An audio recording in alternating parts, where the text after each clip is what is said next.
Melalui pantauan PAL TV, posko terpadu yang berada di Terminal Alang-Alang Lebar kilometer 12 sudah mulai didirikan sejak H-10 kemarin. Sejumlah personil mulai dari Dinas Kesehatan, Dinas Perhubungan Darat, BNN, stakeholder, pemerintah provinsi sudah mulai disiagakan untuk mengantisipasi lonjakan arus mudik.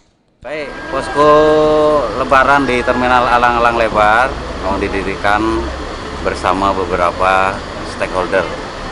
Yang pertama kami dari BPTD Wilayah 7, Satuan Pelayanan kilometer 12.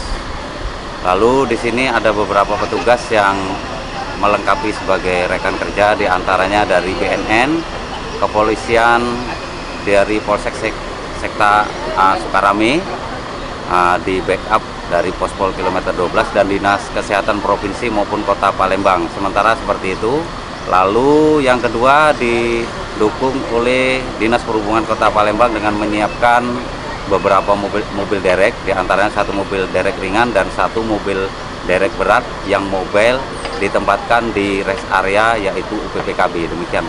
Oke, untuk posko sendiri mulai kapan ya Pak? Posko sendiri didirikan mulai H-10. Jadi sudah berjalan sekitar 2 hari ini. Melalui pantauan PAL TV, jumlah penumpang sendiri pada H-7 belum terlihat terjadi lonjakan. Namun diprediksi lonjakan penumpang baru akan terjadi pada H-2 hingga H-3 memasuki puncak arus mudik.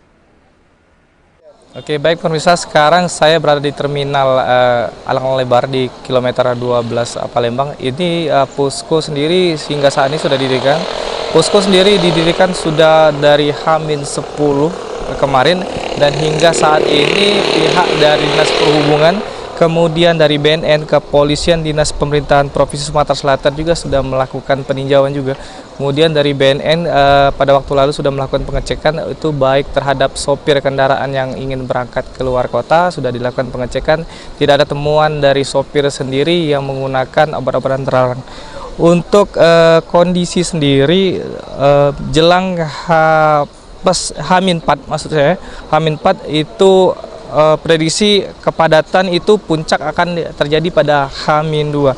Hingga saat ini jumlah kepadatan sendiri belum terlalu terlihat, namun diprediksikan nanti H-2 baru diketahui akankah ada peningkatan jumlah penumpang sendiri. Namun menurut dari petugas dari Dinas Perhubungan Darat Kota Palembang menyebutkan tahun ini tidak terlalu banyak terjadi peningkatan dibanding tahun sebelumnya.